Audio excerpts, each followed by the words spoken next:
নমস্কার। আজকের ক্লাসে শুরু করছি অষ্টম শ্রেণীর সংস্কৃত ভারতী বইয়ের পঞ্চম পাঠ বিদ্যা প্রশস্তি এই পড়ার প্রশ্নোত্তর নিয়ে আলোচনা করা হচ্ছে। তাহলে প্রথমে যে প্রশ্ন রয়েছে, অনুশীলনীর যে প্রশ্ন রয়েছে অতি সংক্ষিপ্ত প্রশ্নাবলী। এখানে 1 নম্বর রয়েছে সঠিক উত্তরে টিক চিহ্ন দাও। ক নম্বরে রয়েছে ধন, বিদ্যা, সুখ দান করলে কমে যায় না। তাহলে এখানে কোনটি হবে? এখানে হবে বিদ্যা। তাহলে উত্তর হবে বিদ্যা। এখানে উত্তর দেওয়া রয়েছে যে বিদ্যা দান করলে কমে যায় না। তাহলে হবে উত্তর হবে বিদ্যা। তবে খ নম্বর রয়েছে কিংসকাহ পদের অর্থ পলাশ ফুল, পদ্ম ফুল, সাদা ফুল। তাহলে কিংসকাহ পদের অর্থ হচ্ছে পলাশ ফুল। এখানে উত্তরে দেওয়া হয়েছে কিংসকাহ পদের অর্থ পলাশ ফুল। তারপর রয়েছে গ নাম্বার। গ নাম্বারে রয়েছে বিদ্যা বিনয় ধন সম্পত্তি দান করে। তাহলে উত্তর হবে বিনয়। তাহলে এখানে দেওয়া হয়েছে গ নম্বরে বিদ্যা বিনয় দান করে। বিদ্যা বিনয় দান করে। তাহলে গ নম্বরের উত্তর হবে বিদ্যা, এখানে হবে বিনয়। তাহলে বিদ্যা বিনয় দান করে।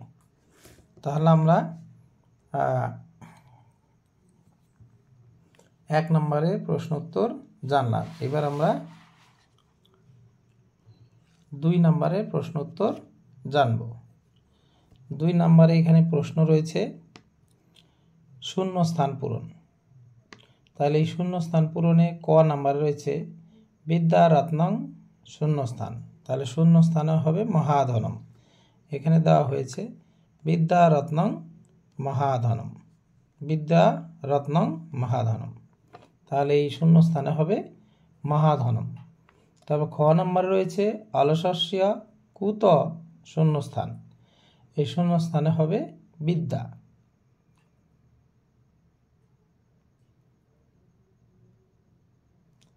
তাহলে এখানে হবে অলসস্য কুত বিদ্যা। এই বিদ্যা অংশটি এখানে হবে। তারপর গ নম্বর রয়েছে বিদ্যা দদাতি শূন্যস্থানে। তাহলে কি হবে? বিনয়ম হবে। তাহলে কি হবে? বিনয়ম। এখানে দেওয়া হয়েছে বিদ্যা দদাতি। দদাতি বানানটি এখানে ভুল উঠেছে। দয়াকার তয় ঋষি হবে দদাতি বিনয়ম। তাহলে এখানে একটু ভুল উঠেছে, এটি তোমরা ঠিক করে নিবে। তাহলে বিদ্যা বিনয়ম দদাতি। আর ইয় অর্থাৎ অন্তস্থীয়, এই ইয় দয়ের সঙ্গে যুক্ত হবে। প্রিন্টিংয়ে এরকম হয়েছে, তোমরা এটিকে ঠিক করে নিবে। তাহলে আমরা গ নম্বরের উত্তর জানলাম বিদ্যা দদাতি বিনয়ং। বিদ্যা দদাতি বিনয়ং। তারপর রয়েছে ঘ নম্বর। ঘ নম্বর রয়েছে নির্গন্ধাইব কিংসুকাহ। তাহলে শূন্যস্থানে হবে কিংসুকা। তাহলে এখানে রয়েছে নির্গন্ধা ইব কিংসুকাহ। নির্গন্ধা ইব কিংসুকাহ। তাহলে আমরা এখানে জানলাম ক নম্বরে এখানে হবে মহাধনম, এখানে হবে বিদ্যা, এখানে হবে বিনয়ম, এখানে হবে কিংসুকাহ। তাহলে আমরা কিন্তু 2 নম্বরের প্রশ্ন উত্তর জানলাম। এবার আমরা জানব 3 নম্বরের প্রশ্ন উত্তর।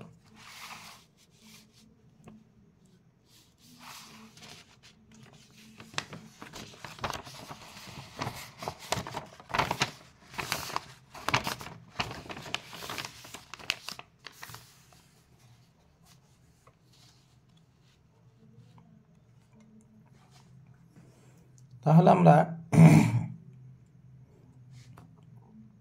3 নম্বরে যে প্রশ্ন রয়েছে সেখানে প্রথমে ক নম্বরে 3 নম্বরে বলা হয়েছে এক কথায় উত্তর দাও। এক কথায় উত্তর দাও। এখানে ক নম্বর রয়েছে কোথা থেকে সুখ আসে।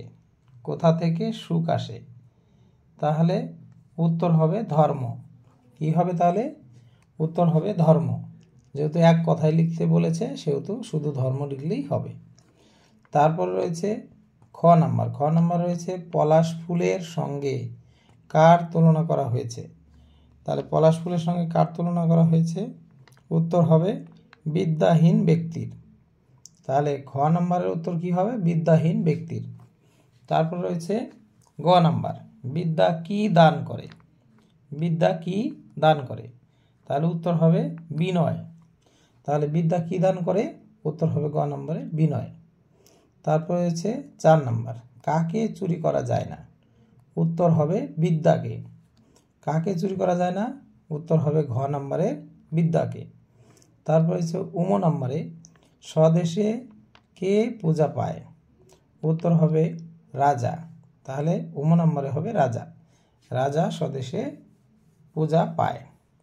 6 নম্বর রয়েছে রাজা ও বিদ্বানের মধ্যে শ্রেষ্ঠ কে, রাজা ও বিদ্বানের মধ্যে শ্রেষ্ঠ হচ্ছে বিদ্বান ব্যক্তি। তাহলে কি হবে, বিদ্বান ব্যক্তি। এই বিদ্বান ব্যক্তি হবে উত্তর, বিদ্বান ব্যক্তি, এটি হবে উত্তর। তাহলে 6 নম্বরের উত্তর হবে বিদ্বান ব্যক্তি। তাহলে আমরা 3 নম্বরের প্রশ্নের উত্তরগুলো কিন্তু আমরা জানলাম, পাশাপাশি এখানে তুলে ধরা হয়েছে, তোমরা এখান থেকে ভালো করে পড়ে নিতে পারবে। তারপর রয়েছে এবার 4 নম্বরের প্রশ্ন। 4 নম্বরে রয়েছে অর্থ লিখো। তো অর্থ লিখো, যে সংস্কৃত পদগুলি রয়েছে তার অর্থ লিখতে হবে। এখানে বলা হয়েছে প্রথমে আহু, আহু মানে হচ্ছে বলা যায়, আহু মানে বলা যায়। তারপর রয়েছে আপনতি, আপনতি মানে হচ্ছে লাভ করে। তারপর রয়েছে সমুৎপন্নে, সমুৎপন্নে মানে হচ্ছে উপস্থিত হলে। তারপর রয়েছে বিদ্বান, বিদ্বান মানে পণ্ডিত। তারপর রয়েছে পূজ্যতে, পূজ্যতে মানে পূজিত হন। তাহলে কি হবে, আহু মানে বলা যায়, আপনতি মানে লাভ করে, সমুৎপন্নে উপস্থিত হলে, বিদ্বান মানে পণ্ডিত, পূজ্যতে পূজিত হন। তাহলে আমাদের 4 নম্বরের প্রশ্নের উত্তরও হয়ে গেল। এবার আমরা আসছি 5 নম্বরে। 5 নম্বরে বলা হয়েছে, 5 নম্বরে বলা হয়েছে অর্থ লিখো। অর্থাৎ এখানে সংস্কৃত বাক্য দেওয়া হয়েছে, সেগুলোর বাংলা অর্থ লিখতে হবে। আলস্য কুত বিদ্যা, তাহলে মানে কি, আলস্য কুত বিদ্যা এর মানে হচ্ছে, আমরা পাশাপাশি নিচ্ছি, না হলে বুঝতে অসুবিধা হবে।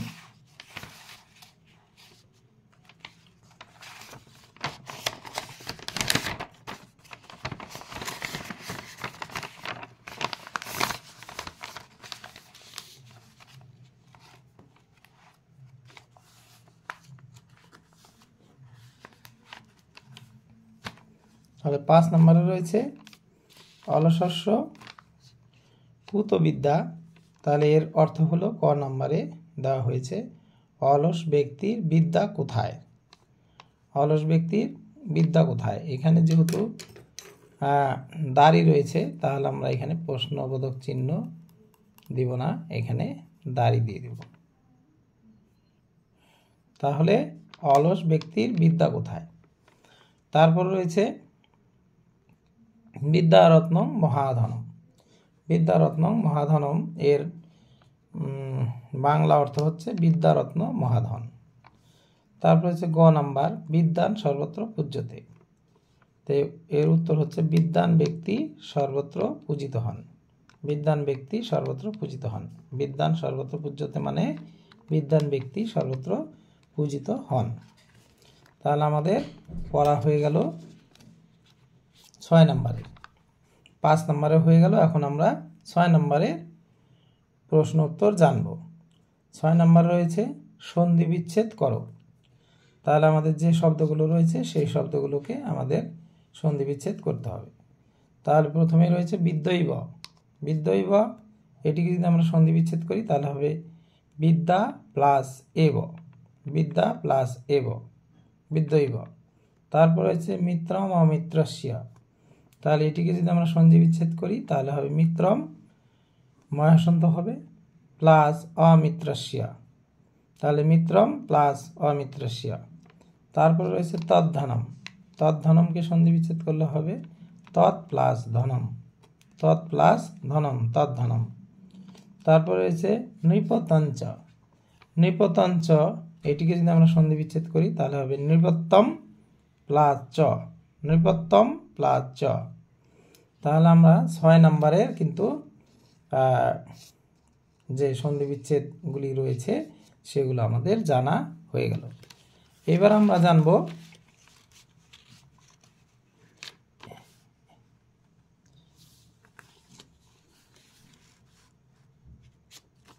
এবার আমরা জানব 7 নম্বর। 7 নম্বরে রয়েছে প্রকৃতি প্রত্যয় নির্ণয় করো। প্রকৃতি প্রত্যয় নির্ণয় করো, প্রথমে রয়েছে নিয়তে। এই নিয়তে করলে আমাদের এটিকে যদি প্রকৃতি প্রত্যয় নির্ণয় করা যায় তাহলে হবে নি প্লাস লট তে কর্মবাচ্যে, ব্র্যাকেটে লিখব কর্মবাচ্যে, নি প্লাস লট তে ব্র্যাকেটে কর্মবাচ্যে। তারপর রয়েছে এখানে রয়েছে আপনতি, আপনতি, আপনতি হচ্ছে আপ সরায়া পয় হসন্ত, আপ প্লাস লট তি, আপনতি। তারপর রয়েছে পূজ্যতে, পুজ প্লাস লটতে ব্র্যাকেটে কর্মবাচ্যে। তাহলে আমাদের কিন্তু এই 7 নম্বরের যে প্রশ্ন সেই 7 নম্বরের প্রশ্নগুলো নিয়তে, আপনতি, পূজ্যতে এগুলো কিন্তু আমাদের প্রকৃতি প্রত্যয় নির্ণয় হয়ে গেল। এবার আমরা আসি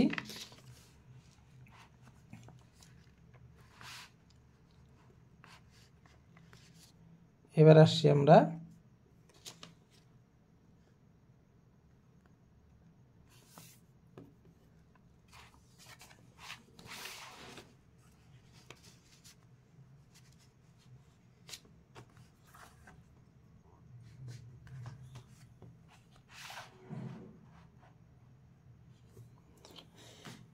এবার আসছি আমরা 8 নম্বরে। 8 নম্বরে রয়েছে কারক ও বিভক্তি নির্ণয় করো। প্রথমে রয়েছে জ্ঞাতি ভি, এই জ্ঞাতি ভি তাহলে এটি হবে কি হবে জ্ঞাতি ভি, তাহলে অনুক্ত কর্তায় তৃতীয় বিভক্তি, তাহলে কি হবে অনুক্ত কর্তায় তৃতীয় বিভক্তি, উত্তর হবে অনুক্ত কর্তায় তৃতীয় বিভক্তি। তারপর রয়েছে দানেন, দানেন এটি হবে, দানেন এটি হবে করণে তৃতীয় বিভক্তি। তারপর রয়েছে চৌরেন, চৌরেন মানে এটি কারক বিভক্তি হবে অনুক্ত কর্তায় তৃতীয় বিভক্তি। তারপর রয়েছে পাত্রত্বাৎ, পাত্রত্বাৎ, এই পাত্রত্বাৎ এটি হবে হেতু অর্থে পঞ্চমী বিভক্তি, তাহলে কি হবে উত্তর হেতু অর্থে পঞ্চমী বিভক্তি। তারপরে রয়েছে 9 নম্বর। এই 9 নম্বরে রয়েছে সংস্কৃতে বাক্য রচনা করো। তাহলে প্রথমে রয়েছে বিদ্যা, এই বিদ্যা দিয়ে বাক্য রচনা করলে হবে বিদ্যা বিনয়ং দদাতি, বিদ্যা বিনয়ং দদাতি। তারপর রয়েছে চ, চ দিয়ে রাম রহিমশ্চ তত্র গচ্ছতঃ। তারপর রয়েছে ইব, ইব, ইব দিয়ে হচ্ছে বিদ্যাহীনা কিংশুকা ইব ন শোভন্তে, বিদ্যাহীনা কিংশুকা ইব ন শোভন্তে। তারপর রয়েছে সর্বত্র, এই সর্বত্র দিয়ে কুত, তারপর আছে কুত, এই কুত মানে কোথায়, তাহলে এই কুত দিয়ে আছে অলসস্য কুত বিদ্যা, অলসস্য কুত বিদ্যা। তারপর রয়েছে আমাদের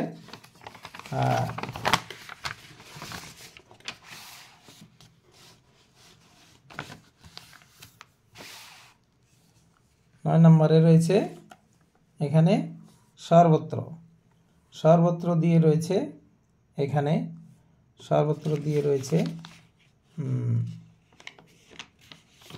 বিদ্যা, বিদ্যান সর্বত্র পূজ্যতে, বিদ্যান সর্বত্র পূজ্যতে।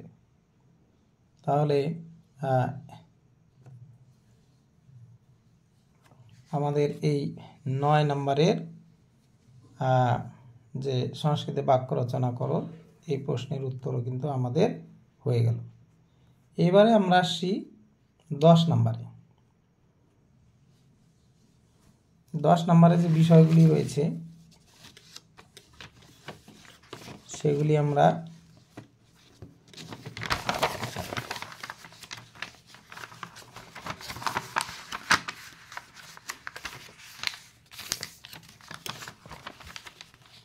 নম্বরে রয়েছে এখানে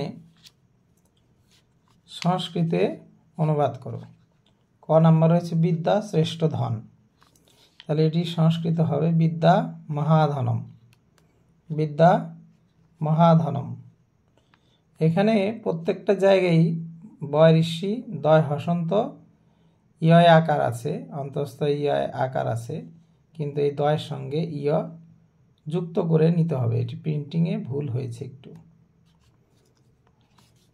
তারপরে খ নম্বরে রয়েছে বিদ্যান সর্বত্র পূজা পান, তাহলে হবে বিদ্যান সর্বত্র পূজ্যতে। তারপর গ নম্বর রয়েছে বিদ্যা বিনয় দান করে, বিদ্যা বিনয় দান করে, তাহলে হবে বিদ্যা বিনয়ং দদাতি, বিদ্যা বিনয়ং দদাতি, এখানে একটি অনুস্বার হবে, বিদ্যা বিনয়ং দদাতি। তারপর রয়েছে ঘ নম্বরে অলসের বিদ্যা হয় না, অলসের বিদ্যা হয় না, তাহলে এটি হবে বিদ্যা অলসস্য বিদ্যা ন ভবতি, অলসস্য বিদ্যা ন ভবতি, তাহলে এটি আমাদের লিখতে হবে। তারপরে রয়েছে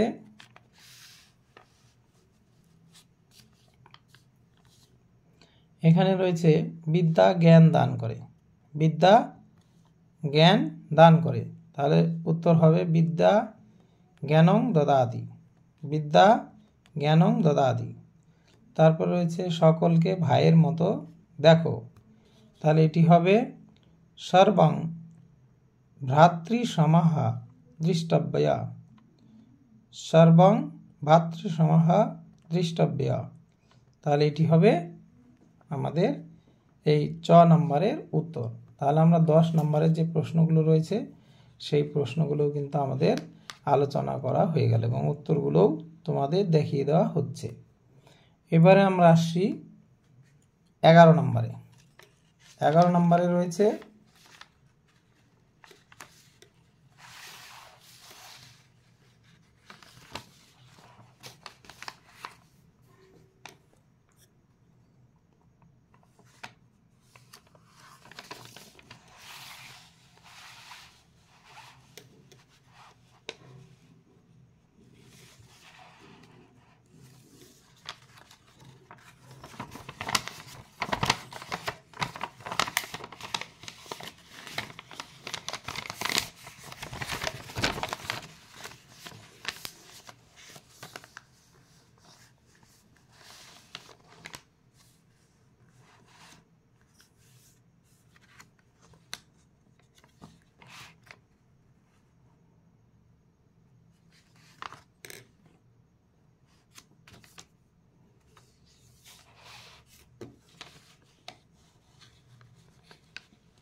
এগারো নম্বরে রয়েছে যে সংস্কৃতে উত্তর দাও।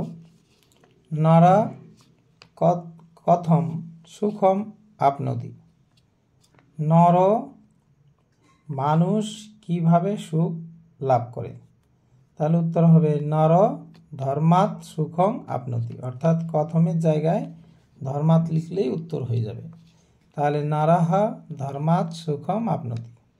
তা খ নম্বর রয়েছে যে রাজা চ বিদ্যান চ ইতি